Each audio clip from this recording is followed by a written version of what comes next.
All right, the first of two appearances by our Director of Scouting, Craig Button. Craig, Leafs get the win. Auston Matthews first. Yeah, exactly. Two appearances. Not everybody gets two, Craig, but you're special.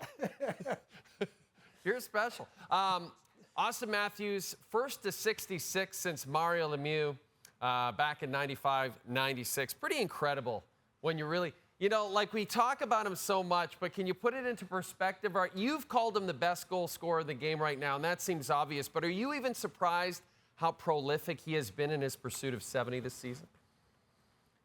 I'm not surprised, Jay, because when you look at the way you score goals and you look at how that's measured, he's in the top areas of all those categories, and that's what it takes. And when you watch Auston now, you see a real ability to score goals in different ways. I mean, you think about how he's expanded his scoring area. You think about how he can score in different ways. The other thing that's really impressed me about Auston is his patience. He doesn't waste a lot of energy. He's got an economy of effort. He sizes up the situation, and then he strikes. He's lethal. And understanding that we know that he's got all these great abilities, the size, the skating, the great release, that makes him a really difficult player to handle and defend against. And then you think about the brain and understanding where those opportunities are coming from, and then sitting in those spots and then jumping to them, where if you're getting to him when he's getting ready to shoot the puck, you're already a second and a half late, and goaltenders can't catch up to the shot because it's so heavy, it's so accurate, and all you got to do is just think about the one-timer in the game against Pittsburgh, and then he scores this goal here in a different way. You're looking at somebody that scores in multiple ways, that keeps expanding his ability to score in multiple ways. And as I've said many a times, just don't bet against Auston Matthews. And then Connor Hellebuyck, Winnipeg Jets, a near collapse, Craig, a near collapse, but of no fault of Connor Hellebuyck. I mean, watching that game, and I was watching it, and you were on the broadcast. I mean, he was, that second period especially, he just held the fort. He has been so solid for Winnipeg all season.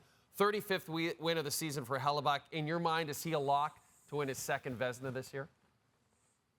Yeah, no question in my mind, he's the lock for the Vezina. You know, let's talk about who might be the runner-up, because Connor Hellebuyck has been that great, not good, that great for the Winnipeg Jets. And they certainly needed him in this game. The Winnipeg Jets maybe didn't start out so well, but he didn't let the Nashville Predators expand their lead.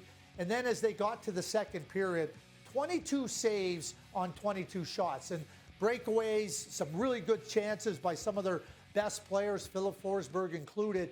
And when you have the ability of Connor Hellebuyck to close down the net, the calm, the real good composure, quiet feet I like to call it, Connor Hellebuyck is able to do so many things to make sure that as a shooter, you're not seeing the net. You're not seeing somebody that you can break down.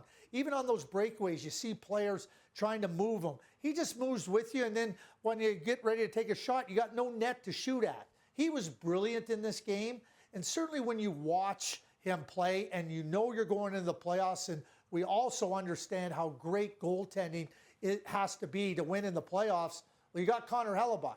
That's a check mark for the Winnipeg Jets heading into the playoffs, knowing that they literally and figuratively have him as their safety net. And Craig, another thing that might make Jets fans feel good, 18-5-1 against their own division this season. That is really something. And they have a couple of big games coming up against Dallas and Colorado. If you don't mind hanging tight, Craig, for just a second, I'm going to be chatting with you about Flyers in just a sec. But first, 2 playoff spots left in the Eastern Conference, and every team with a realistic shot at those spots was in action on Tuesday night, including a battle between 2 teams that have been flip-flopping that final wild card spot for pretty much the past month.